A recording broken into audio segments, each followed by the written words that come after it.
Eh ben là, aujourd'hui, tu viens donc toi nous parler d'un livre, d'une saga en fait, parce que les vacances, tout ça. Oui, une série jeunesse, comme c'est les vacances, je me suis dit on va mettre à l'honneur un petit titre sympathique.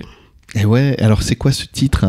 Alors c'est une série donc, de romans jeunesse, je dirais fin primaire, début collège, après ça fluctue, hein, on sait bien comment ça se passe avec les lectures. Là, je n'ai qu'une donnée. Et ça s'appelle Cassidy Blake. Il y a 3 tomes, donc c'est une trilogie. Okay. Et Cassidy Blake, en fait, c'est le nom de l'héroïne de cette série. Et c'est des histoires de fantômes. C'est un fantôme, Cassidy Blake? Alors Cassidy, c'est pas un fantôme, mais elle a failli se noyer. Okay. Et depuis cet accident, elle a la capacité de voir derrière le voile. Donc le voile, c'est ce qui sépare le monde des vivants du monde des morts. D'accord. Et Cassidy est capable d'entendre son appel et surtout de le traverser pour passer dans le royaume des morts et donc de se confronter à des fantômes.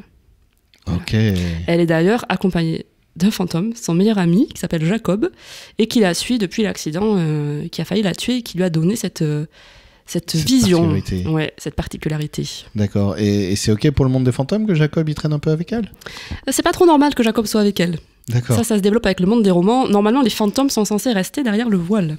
Ok. Voilà, il y a cette séparation matérielle autant que symbolique, hein, finalement, et qu'elle a la capacité d'occulter. Et puis c'est assez poétique quelque part parce qu'elle peut vraiment l'écarter comme un rideau. Ouais, ça se matérialise vraiment comme un voile, elle l'écarte et elle passe derrière. Et elle va chercher son pote et... Ils sont potes avec elle dans le monde des vivants. D'accord, donc c'est 3 livres, c'est-à-dire que c'est une grande saga avec un début, une fin, conclusion ou... Ouais, il y a une conclusion, c'est conclu quand même, hein, certaines intrigues sont résolues. Après, il pourrait y avoir une suite, peut-être quelques années après, ce serait possible, mais c'est quand même conclu. Il n'y a pas de frustration quand on ferme le troisième volet. Ouais. Donc c'est vraiment une série qui peut être considérée comme terminée. Et ce qui est très chouette, en fait, c'est que chaque tome est consacré à une aventure et à une ville. D'accord. Bon, il y a des éléments qui évoluent et qui se résolvent sur plusieurs tomes, mais il y a vraiment ce côté aventure. Épisode. Voilà, épisode, exactement. C'est un peu comme Indiana Jones. Un peu comme Indiana Jones. La trilogie. La quoi? Non, la trilogie. C'est un peu ça, parce qu'elle voyage. Parce que ses parents sont en fait... on parlait de X-Files avec Scully et Mulder, et en fait, ses parents écrivent des livres sur les lieux hantés, et sur les endroits où l'histoire se mêle au surnaturel, parce que son papa est plutôt historien, et sa maman est plutôt...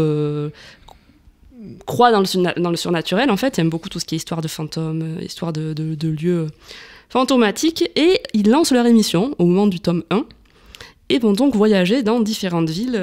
À la recherche des fantômes. À la recherche des fantômes, et des villes qui sont connues du coup pour leur côté mystérieux, surnaturel. Alors, c'est quoi les villes justement? Tu disais Édimbourg? Oui, le tome 1 c'est Édimbourg, le tome 2 c'est Paris, parce qu'ils vont visiter les catacombes. Bah oui, évidemment. Voilà. Et le tome 3 c'est très très fun, parce que c'est la Nouvelle-Orléans. Ouh, ça doit dépoter, tout ça. Le côté vaudou, occulte, hyper chargé d'histoire. Et c'est génial parce qu'en plus de découvrir du coup ce côté histoire de fantômes et ce côté aventure, ça c'est chouette des bons romans d'aventure aussi. Ouais.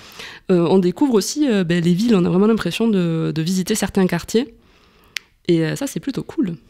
J'aime beaucoup ce concept de faire découvrir un territoire, une ville avec une aventure feuilletonnante. Avec un peu de surnaturel. Voilà, c'est une bonne idée. Dis donc. C'est bien divertissant. Et donc ça c'est une saga que les 3 tomes sont dispo à la médiathèque. Les 3 tomes sont dispo à la médiathèque. 3 tomes sont dispo à la médiathèque. Et ça s'appelle Cassidy Blake. Cassidy Blake.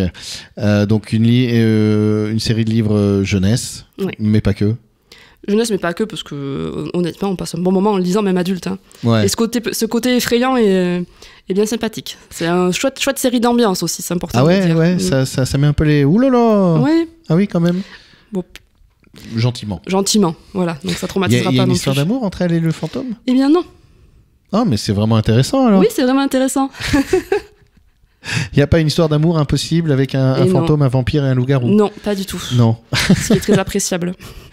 Bon, une belle série, une belle découverte, je te remercie. On peut retrouver la chronique en podcast. Et d'ailleurs, on peut en parler aussi quelques minutes. On peut en parler aussi quelques minutes. Parce qu'il y a une nouvelle installation à la médiathèque. Oui, il y a une nouvelle installation à la médiathèque pour mettre en valeur les ouvrages qui ont été chroniqués sur Radio Entre-deux-Mers.